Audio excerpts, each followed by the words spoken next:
أهلا بيكوا يا حبايبي.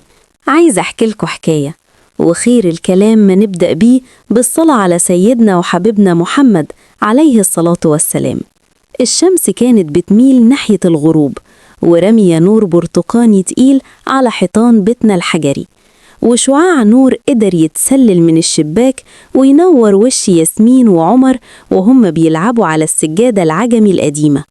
ضحكهم كان مالي المكان زي لحن حلو، وبيشيل من على قلب أمهم اللي هي أنا نادية أي تعب من تعب اليوم.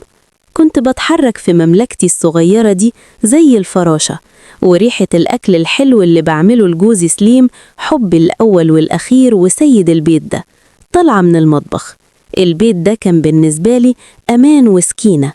بصيت لعيالي وقلبي فاض حنية، كانوا قرة عيني وتمرة حب كنت في يوم فكراه صخرة جامدة ما تتهزهاش أي حاجة.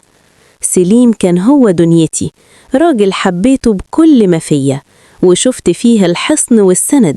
حبه ليا كان واضح، بيبان في نظراته، في لهفته وهو راجع كل يوم بالليل، وفي خوفه عليا اللي كنت بشوفه دفى وحماية.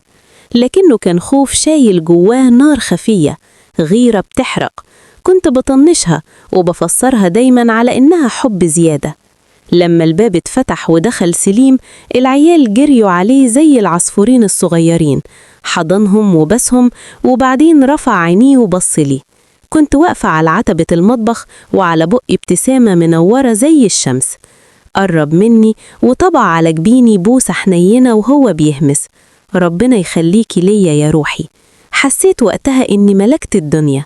قدمت له المية وقعدنا نتكلم عن تفاصيل يومنا، والضحك مالي المكان. كان مشهد سعادة كامل يتحسد عليه.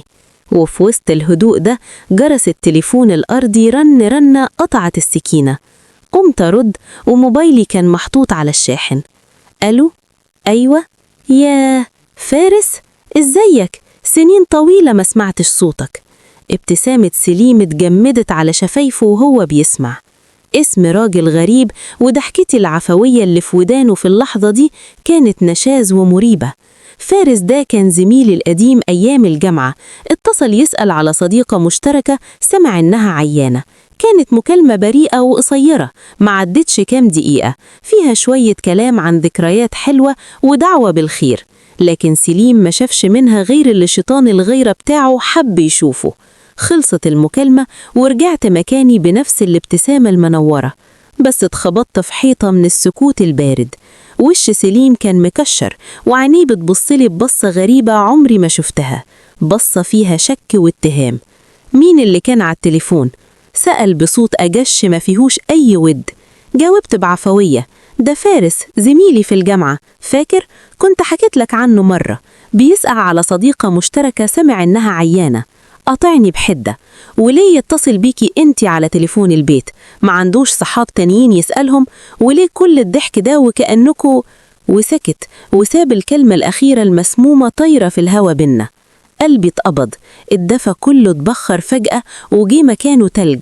سليم مالك؟ دي مجرد مكالمة بريئة.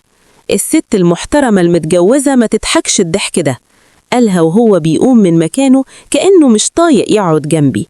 وقفت مذهولة بحاول أستوعب إزاي الليلة الحالمة دي اتقلبت في لحظة لكابوس.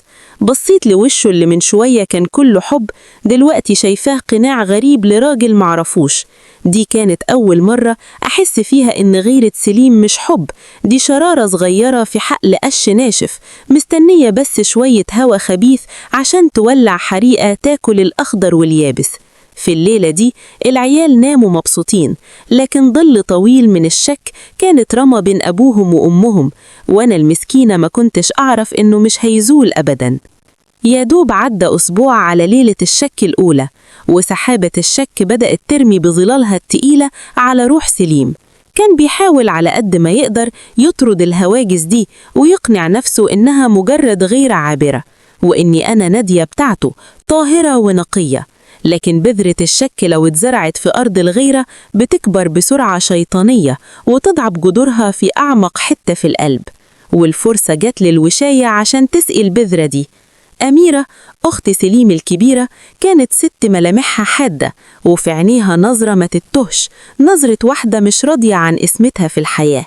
كانت بتغير مني، من جمالي الهادي ومن سعادتي اللي كانت بتشوفها استعراض بيفكرها باللي ناقصها، وكانت شايفاني بطيبتي الهادية وانفتاحي المحسوب تهديد لسلطتها على أخوها اللي طول عمرها معتبراه ملكه لوحدها. في عصر يوم جمعة وسليم بيزور والدته، كانت أميرة هناك مستنية زي الحية في جحرها. قعدت تقلب فنجان القهوة في إيديها، وبعدين بصت لأخوها بنظرة كلها حنية مصطنعة، وقالت بصوت واطي كأنه همس: إزيك يا حبيبي؟ وإزاي نادية؟ أنا شايفاها اليومين دول بتخرج وتلف كتير. سليم رفع حواجبه وكلامها لمس وتر حساس عنده. بتقضي حاجات البيت والعيال يا أميرة، إيه الغريب في كده؟ ابتسمت أميرة ابتسامة باهتة وقالت: مفيش يا حبيبي، مفيش، بس الناس بتتكلم وصحبتها. مش عايزة أغضب حد، بس سمعتهم سبقاهم، ستات متحررين زيادة عن اللزوم، وضحكهم بيوصل لآخر الشارع، والطيب يا أخويا بيتأثر بصحبة غيره. كلامها كان سم في عسل. هي ما اتهمتش، هي لمحت، ما جرحتش، هي نغزت. سليم بصلها وعقله بدأ يربط الخيوط الوهية، افتكر مكالمة فارس وضحكتي العفوية اللي بقت دلوقتي في نظره مريبة. افتكر اني لما بخرج اشتري حاجات ساعات بحط برفان خفيف وبقول اني بعمله لنفسي، طب هل كنت بعمله لحد غيره؟ أميرة كملت همسها الشيطاني: امبارح بس شافها جارنا أبو حسان وهي بتتكلم مع بياع القماش وبتضحك، وقال لي إن صوتها كان عالي. أنا طبعا مش مصدقة، عارفة نادية وحياها، بس يا أخويا سمعة الست زي الإزاز الصافي، أقل خدش يشوه سمعتها، والناس ما بترحمش. أنا بس خايفة عليك وعليها من القيل والقال. الكلام ده نزل على قلب سليم زي مية النار. ما بقاش شايفني مراته البريئة، بقى شايفني بعيون أميرة الحاقدة، ومن خلال كلام الناس اللي هي نسجتهوله من خيالها. حس بغصة في حلقه وبغضب مكتوم بيغلي في صدره. الغضب ما بقاش على الناس، لأ، بدأ يتسرب بالبطيء ويروح ناحية أنا. ليه بحط نفسي في مواضع الشبهات؟ ليه بضحك مع البياعين؟ ليه بصاحب الستات دول؟ رجع سليم بيته في اليوم ده راجل تاني. دخل من غير ما يسلم السلام المعتاد.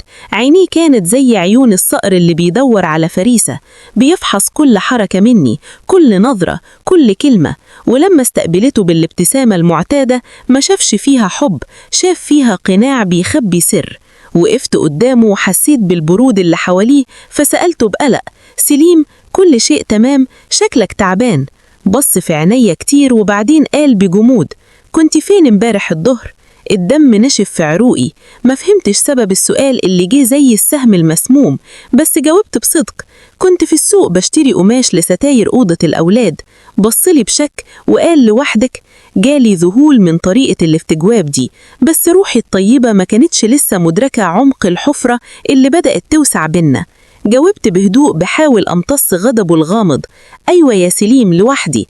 ممكن تقولي إيه اللي مضايقك؟ لكنه مردش، استدار واداني ظهره وسابني مع حيرتي ووجعي. في اللحظة دي أدركت إن في همس خبيث وصل لودن جوزي، همس زي فحيح تعبان نفف سمه في روحه، وبدأ يقتل بالبطيء كل حاجة حلوة بينا.